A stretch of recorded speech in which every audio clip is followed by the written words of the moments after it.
আসসালামু আলাইকুম প্রিয় ফুটবল ফ্যান্স। আপনারা নিশ্চয়ই আমার সঙ্গে একমত হবেন।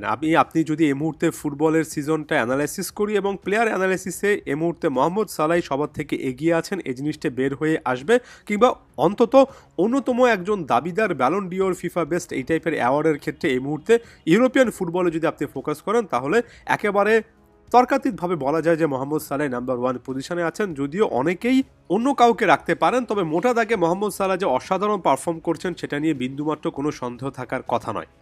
আজকের এই ভিডিওতে আমি মূলত আলোচনা করতে চাইবো মোহাম্মদ সালাহ কেন এ বয়সে এসেও এতটা দুর্দান্ত পারফর্ম করতে পারছেন, কেন এই সালাহ যাকে কিনা মাত্র কিছুদিন আগে আসলে লিভারপুলে আর থাকবেন কিনা, নিজেকে হারিয়ে খুঁজছেন কিনা এমন টাইপের সমালোচনার মুখোমুখি হতে হচ্ছিল, তিনি হুট করে সিজনের এই অংশে এসে কেন এতটা অসাধারণ হয়ে উঠলেন।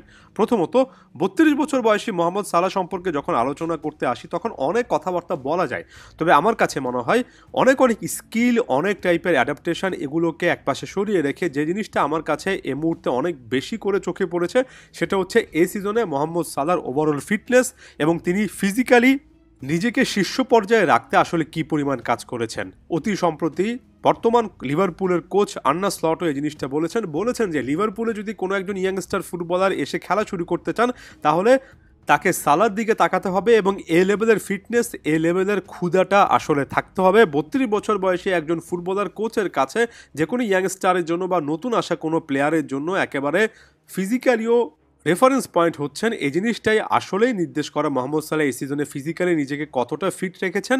যত বেশি আপনি ফিট তার মানে হচ্ছে বড় বড় অপরচুনিটির জন্য আপনি তত বেশি অ্যাভেলেবেল, তার মানে হচ্ছে আপনাকে কেন্দ্র করে একটা দল তত বেশি করে নির্ভর করতে পারবে। বিশেষ করে বয়সটা 30 পেরোলে প্লেয়াররা কীভাবে নিজেদেরকে ম্যানেজ করছেন, কতটা ফিজিক্যালি আসলে অ্যাভেলেবেল থাকছেন, ইনজুরি মুক্ত থাকছেন, সেটা একটা বড় রকমের ফ্যাক্টর হয়ে দাঁড়ায়। এই সিজনে মোহাম্মদ সালাহর এই জিনিসটা আরও বেশি করে চোখে পড়ছে। এখন সালাহ এত গোল করেন, এত অ্যাসিস্ট করেন, এটার পেছনে একটা জিনিস লম্বা সময় ধরে আলোচিত হয়েছে এবং অনেক কথাবার্তা আমরা কিন্তু এটা নিয়ে বলেছি।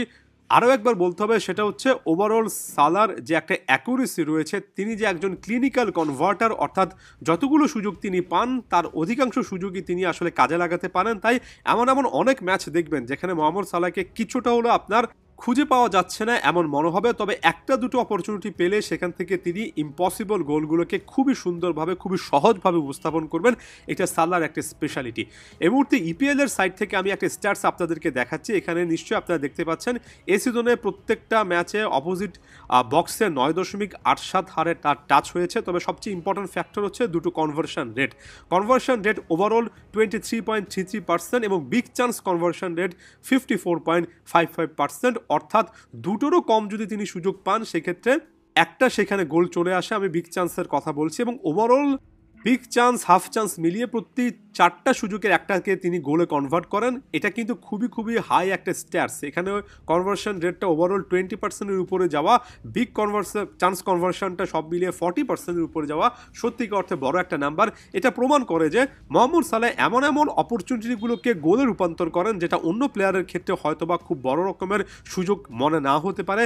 সালাহ এখানে ক্লিনিক্যালি অনেক বেশি কনভার্ট করতে পারেন।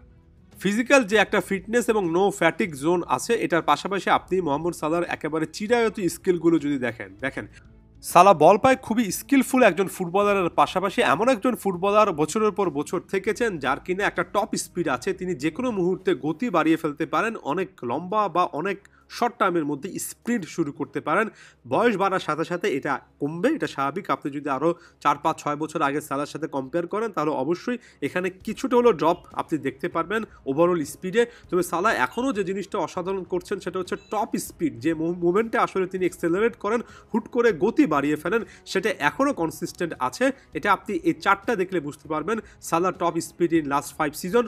2020-21 যেখানে 34.68 ছিল, সেটা 24-25 মৌসুমে এসে একটু কমলেও সেটা 33.70-তে এখনও আছে, অর্থাৎ এখনও কাছাকাছি রকমের একটা ধারাবাহিকতা রেখেছেন। এবং আপনি যদি স্প্রিন্টস পার 90 দেখেন, আগে সেটা 19.90 ছিল, এখনও সেটা 18.90-এর কাছাকাছি। আগে প্রতি 90 মিনিটে যে ডিস্টেন্স কাভার করতেন 9.94, আমি 20-21-এর কথা বলছি, সেখানে 9.67 খুব একটা বেশি কমেনি। অর্থাৎ খুবই ইম্পর্টেন্টলি মোহাম্মদ সালাহ তার দৌড়গুলোর ক্ষেত্রে কখন আসলে স্পিডটা বাড়াতে হবে, কখন স্প্রিন্ট বা সোলো মুভমেন্টের দিকে যাবেন এবং ওভারঅল কী পরিমাণ দৌড়াবেন, সেই প্যারামিটারগুলো এখন পর্যন্ত কিন্তু কাছাকাছি রাখতে পেরেছেন। এটার পাশাপাশি ইন্টেলিজেন্ট মুভমেন্ট, অর্থাৎ ঠিক কোন মোমেন্টে কী টাইপের রান মেক করতে হবে এবং সালার ড্রিবলিং স্কিল, সকল কিছু যখন আপনি একসাথে যোগ করেন, এমন একজন ফুটবলারকে আপনি পান যার স্কিল আছে, স্পিড আছে, ফিনিশিং অ্যাবিলিটিটা অসাধারণ, যার পজিশনাল সেন্স কখন কোন জায়গায় থাকতে হবে সেটা এখনও অন পয়েন্ট। তাই সকল কিছুর সংমিশ্রণে 32 বছর বয়সী মোহাম্মদ সালাহ এখনও ইউরোপের অন্যতম সেরা ফুটবলার। কারো কারো চোখে তো এবারে ইউরোপে এখন পর্যন্ত সবচেয়ে সেরা ফুটবলার। ধন্যবাদ সবাইকে।